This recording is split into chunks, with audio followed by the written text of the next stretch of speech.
Hello everyone, welcome to the session about Project Online. My name is Edge Pereira and today we are going to talk about Project Online in a different way. We're going to put a little spin on it and we're going to see how a Jedi would use the Project Online to manage their projects. This presentation is basically how can you bring your Project Online practice and projects to the cloud. For a brief introduction, my name is Edge Pereira. I work at Sensei Project Solutions. I'm based in Australia, and my background is from Office 365 data leakage protection, Project Online, and obviously SharePoint.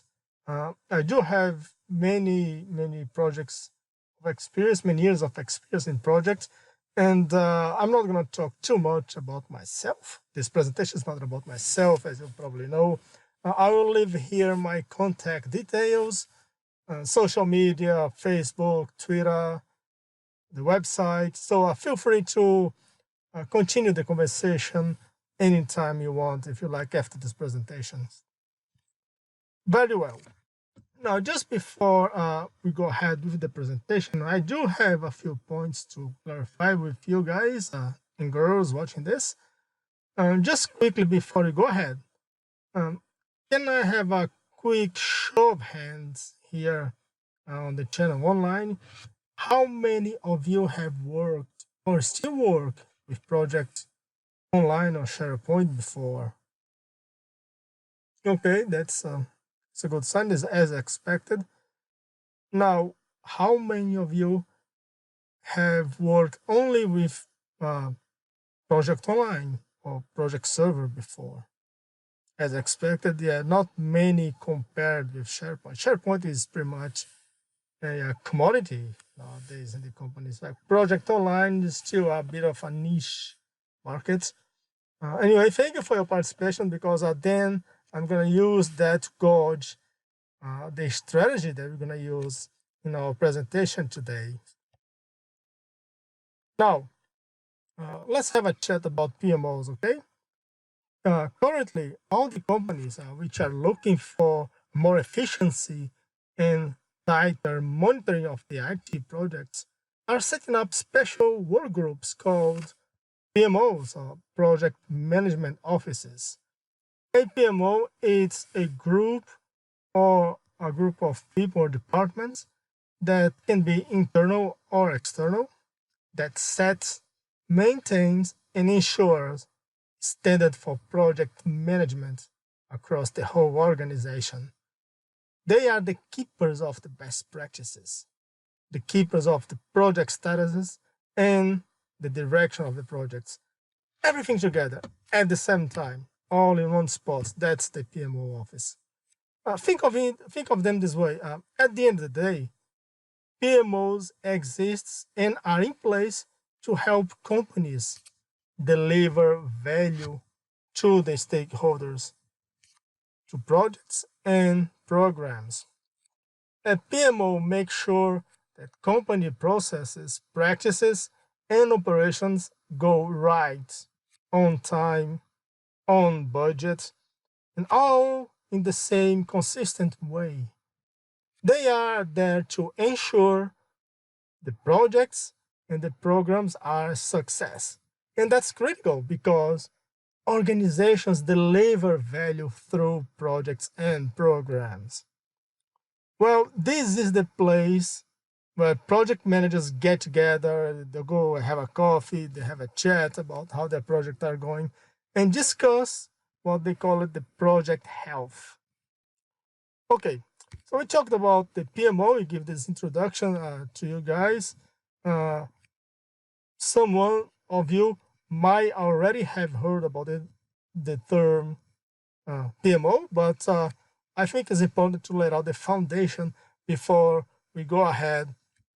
If you have this in your company, I'm pretty sure you've seen them around, and you have already some chats about project progress as you work on. Now, we talked about the PMO, that is someone of you might or might not have heard before. But there is one guy or girl that I'm pretty sure you had a chance to meet at some point in your life: the project manager. Now, this picture, as you can see here, is from somebody called Imhotep. It is a Marvel Comics character from Egypt, brought to you by the same people that gave us Iron Man, Thor, Hulk, Spider-Man, etc. Anyone recognizes these guys from the comics? Anyone here? Of course not. It's very unusual. I never met somebody who saw this character before. Anyway, that is fine. I don't expect anyone to know about this. But in this case, it tells a story about this legendary leader called Imhotep that was contacted by a certain god, and it was told to carry on with a task, which was, as usual, to kill some people. You know, like most superhero stories, the final battle divided the world in two big forces: the shield in the west and the spear in the east. So the shield, you guys know from the movies already, but there is also the spear, which is the shield, but in the east of the planet. Anyway, Imhotep is like Nick Fury from the east. Okay, so this one might not be as knowledgeable for you guys, but how many of you have heard of this guy? Yeah, I think a few people already know this one. So how about this one? Yeah, this is the dreadful naked chest pharaoh from the movie The Mummy. Guess what? He is also based on the same Imhotep from Egypt, but a little closer to reality, believe me or not. Of course, with less body hair and a whole lot more evil plans, as you know. Well, if you haven't seen this movie, check it out. This version of Imhotep, you're gonna either love him or hate him. Now, it takes us to this next guy. So this next picture is the real Imhotep. Records back from the old Egypt says that he was a brilliant physician, doctor, architect, teacher, engineer, and guess what? Project manager. Yep. Imhotep is considered to be the very first project manager in history. He has led many projects back then, and the most remarkable of them, it was the Pyramid of Saqqara. Although the little title of project manager is something from the 20th century, Imhotep would certainly qualify as one of the greatest project managers the world has ever known. 4,000 years, 4,600 years later, he still delivers the pyramid, the necropolis, and guess what? Those structures are still there standing. In ancient Egypt, he was one of the only few commoners to be granted a divine rank after death. So, a project manager, which is almost like a god, that's pretty remarkable. His finest and most secretive project may in fact be the location of his self-constructed tomb, likely hidden somewhere in Saqqara, near the pyramid. Anyway, that remains a mystery in spite of the concentrated efforts to find it. So, this guy, Imhotep, the very first project manager in history, he was so important and so respected that if back then people had email, this would probably be his signature. I'm not kidding. These are the actual titles he held back then. So he's a senior Imhotep, Chancellor of the King of Egypt, Doctor, first in line after the King of Upper Egypt, administrator of the Great Palace, hereditary nobleman, high priest of Heliopolis, builder, chief carpenter, chief sculptor, and, I love this one, maker of vases in chief. That's a pretty awesome title. Anyway, Imhotep, he never missed a deadline. Oh, by the way, this is another term that you probably have heard a lot, right? Deadlines. So let's talk a little bit about it. Have you ever stopped to think about where did it came from? Oh, actually, deadlines is not originally a project management term. It comes from back then, during the American Civil War, from the prison camps more specifically. Enemies were arrested, and instead of being placed in jails, they had a perimeter drawn around them. And they were told, hey, if you leave that boundary, if you cross that limits, that line, you're going to be shot. Plain and simple. So that was effectively a deadline. If you cross it, you're dead. Then eventually journalists started using it somehow, and then it became part of our lexicon as we know it today. You know, deadline, something that needs to be delivered before a set date. And this has created a whole new industry and created also the concept of time management and schedule. Let's talk a little bit about schedule. For everybody, anywhere, time is the most precious resource. You can take many things back, but the second, the minute, the hour passed, you cannot take it back. Project managers understand that making the most of the time we have enables us to be as efficient and successful as possible. A clear understanding of time is required for the whole project team to manage their own time efficiently. So, we talked about the PMO, the project managers, scheduled, and deadlines. So these are the basic concepts that will lay down the foundation for the next slides that we're going to talk about. The relationship between them is that in order to meet deadlines and to keep up with schedules, we are working in our projects, we must engage our temporal sequential ordering abilities. That is like a game. These skills, they help us interpret, retain, or create information that is in a serial order. People, team members with strong ordering skills are able to manage their schedules, to organize their work, and make efficient use of their time.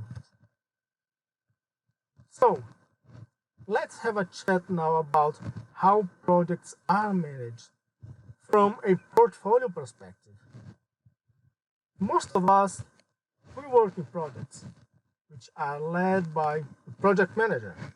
For example, a project to migrate Windows XP to Windows 10, or a project to deliver some integration piece between SAP and SharePoint, or let's say a project to roll out bring your own devices across the company. These are punctual projects. Many projects are grouped together under a common objective umbrella. This objective umbrella is often referred as a portfolio. Think this way. An organization has money, funds to deliver initiatives. These initiatives go through a voting selection process to see which ideas actually are worth pursuing as a project and eventually gonna see the light of the day, come to reality, these projects.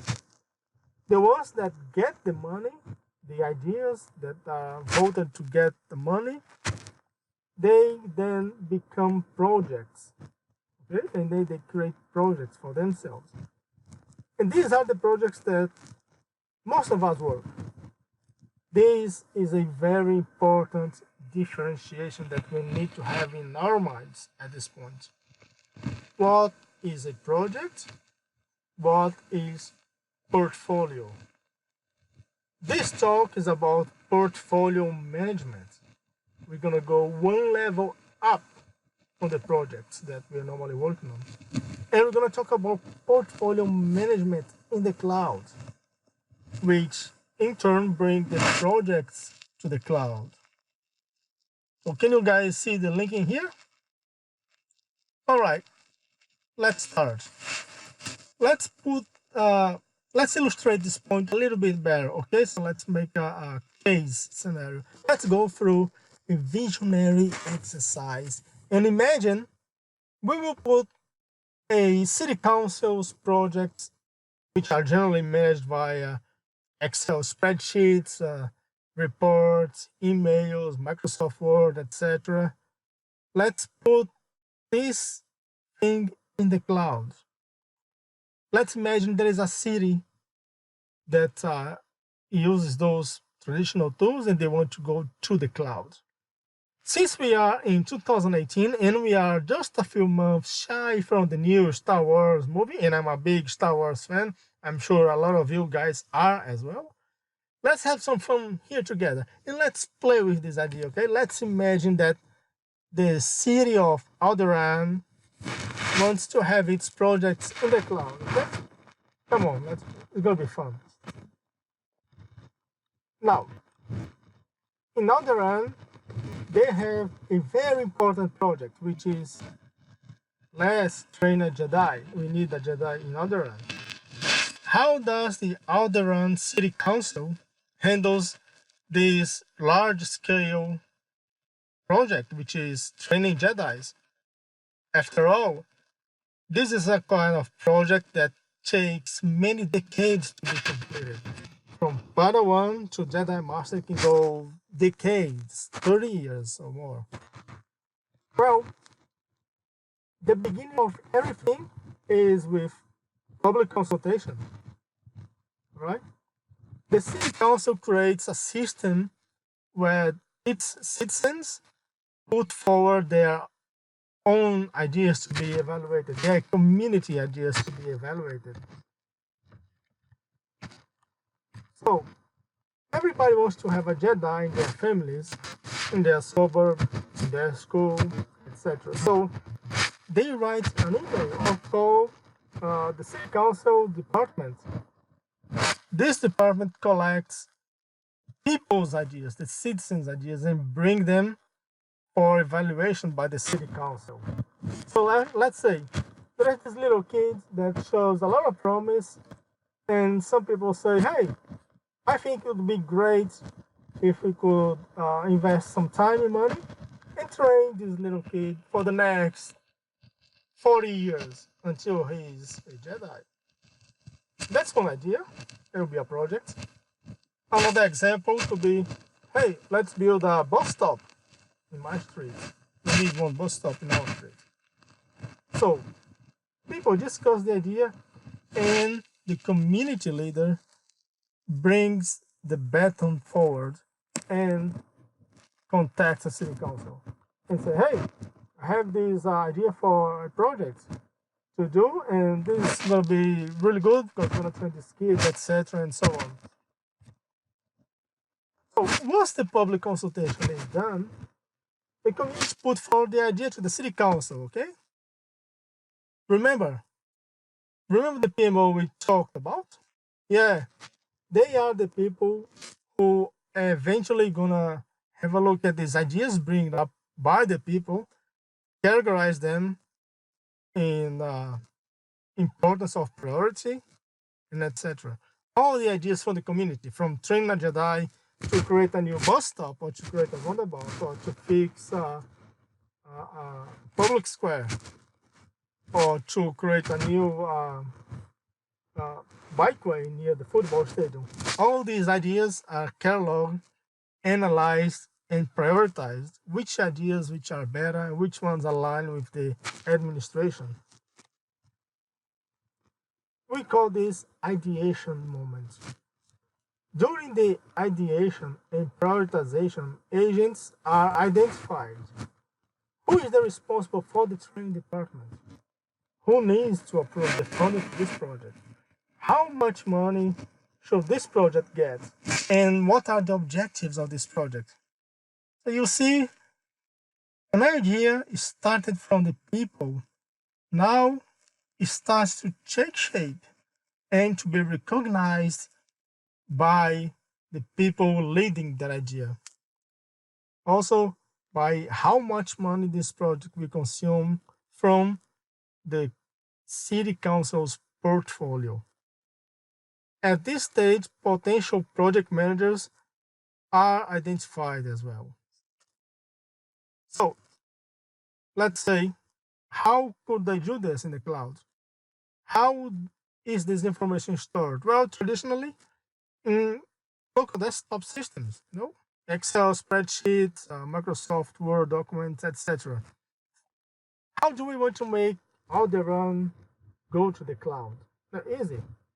In this case, let's put this information in a SharePoint list, a SharePoint Online list. And let's use Microsoft Flow for the categorization and approval process. Put a workflow on it.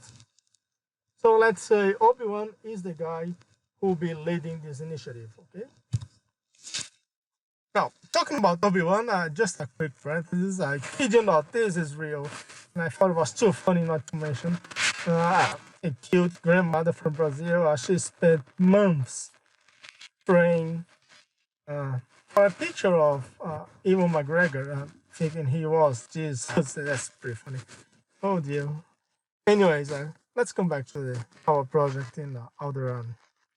So, okay, great. Now, people had the ideas. The community leader contacted the city council to have funds to train a Jedi or create about stuff. This idea was cataloged in a SharePoint list called Ideas List, and the PMO used approval workflows from Microsoft Flow to prioritize this idea amongst all the other requests of the city. Remember, the city receives lots of ideas from the community to make it into projects. Now, let's say the Jedi project request is aligned with the objectives of the city council. It will be good for tourism, for example. It will make the mayor look good. It will help them in the next election, and so on. So this project got the green light to go to the next step, which is getting the funds. How is this done? Well, the PMO fills in a form with all the details about this Jedi project. It tells you about the request, when it is scheduled to start, and for how long it's going to last, and etc. and etc. Traditionally, this goes again into a system running on a desktop or on a server somewhere in the server room, or on even an Excel spreadsheet. However, Alderaan wants to go to the cloud. So how Alderaan will do it? We want to go to the cloud, what's a cool solution to fill a form in Office 365 Cloud?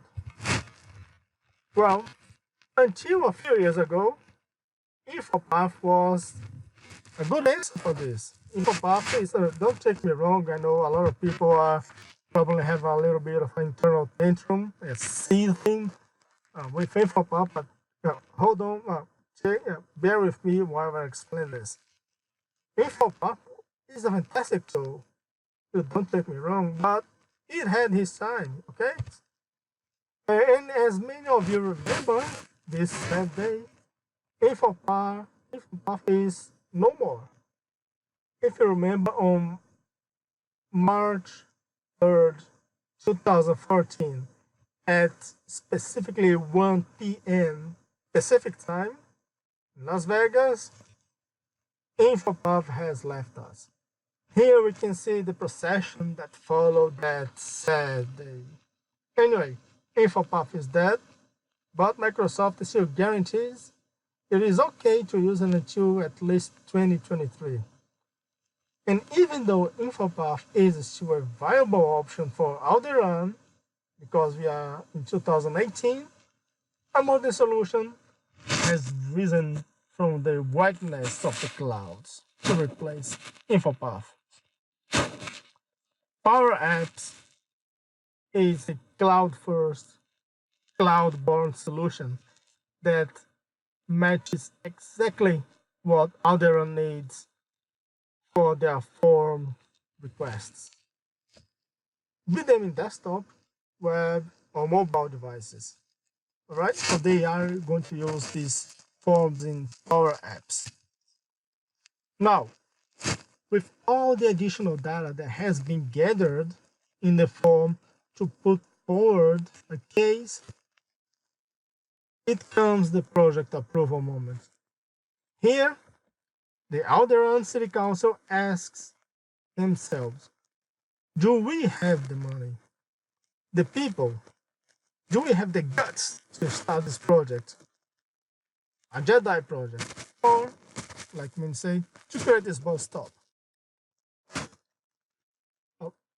At this moment, the directors they get together, the portfolio people, and discuss the merits. Say, look, man, time is running out. We need to have this, and we need it now. We need a Jedi. It's going to be good for the run. So we need to train somebody, I think it's going to be good for us. Let's move on.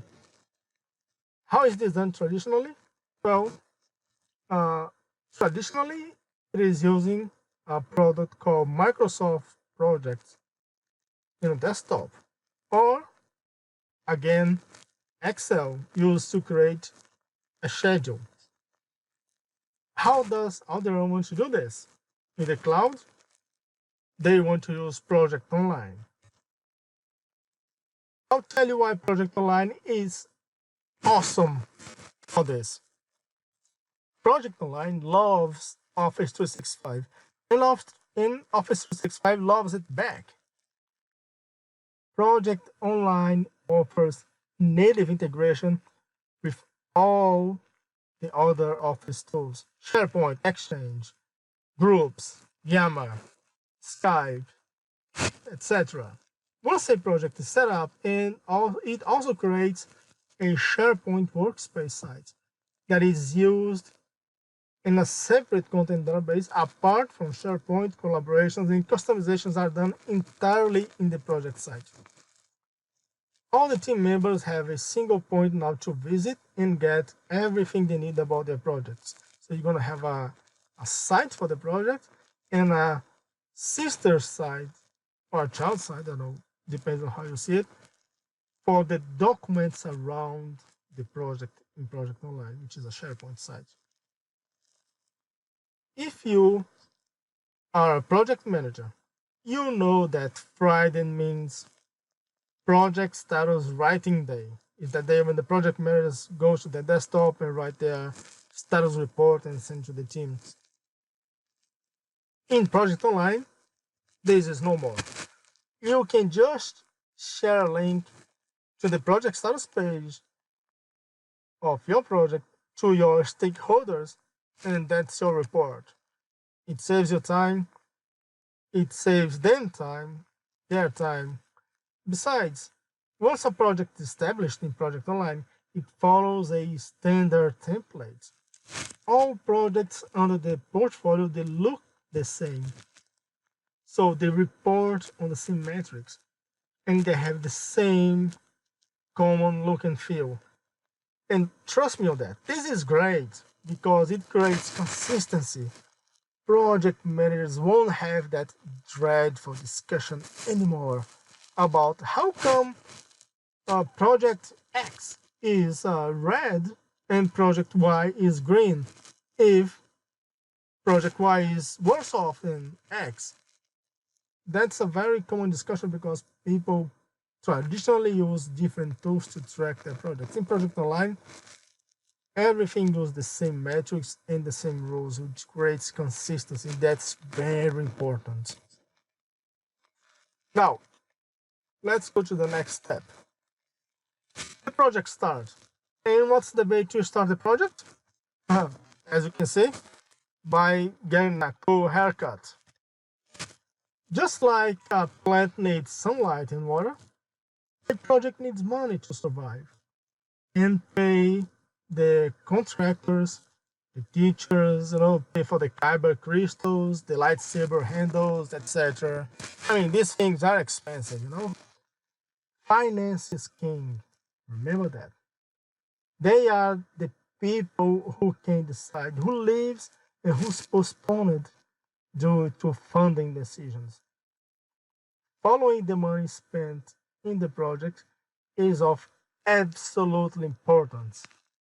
Project Online does not manage finance or capex or opex or financial year movements, opening, closing of balances, etc. What it does, however, is to surface information provided by financial systems. So the project manager does not have to keep bothering the finance department for the figures day in, day out. Now enter the power of Azure and microservices. Instead of people from finance traditionally export, the weekly or monthly or quarterly reports to the departments, what Alderon wants is to use the power of Azure and the endless capabilities to connect to all sorts of interfaces, APIs, and extract the finance data directly from the finance systems. Logical apps can monitor a location, for example, a local folder or a document library in the cloud, where the finance system exports the data into there. Or it can connect directly to a finance database, which is hosted in a SQL. This data can then be imported into a Microsoft Common Data Model, which has been set up to match the import process of the financial system datasets. Azure functions can perform all sorts of data manipulations and updates using this data, which now is living in the common data model for manipulation and reporting, etc. Email notifications, alerts. Imagine. The possibilities are endless now. You do have a snapshot of the finance data at your disposal for your use. And let's remember, all this is in the cloud. Okay, very well. Now let's say 30 years have passed, and now the project comes to a closure. Like everything in life, all good things come to an end, and it wouldn't be different with our little Padawan, who was a little innocent kid, and now is grown into a wise and compassionate Jedi, right? So, the project closure is done by archiving the contents of the project's online site, which, as we know, is a SharePoint workspace, and the consolidation of all data gathered in these document libraries along decades. Traditionally, all the paperwork could go into a safe storage and kept in folders, inside the sliding drawers and racks and so on. In the cloud, however, they are kept safe and with the reliability and confidentiality unmatched offered by Azure.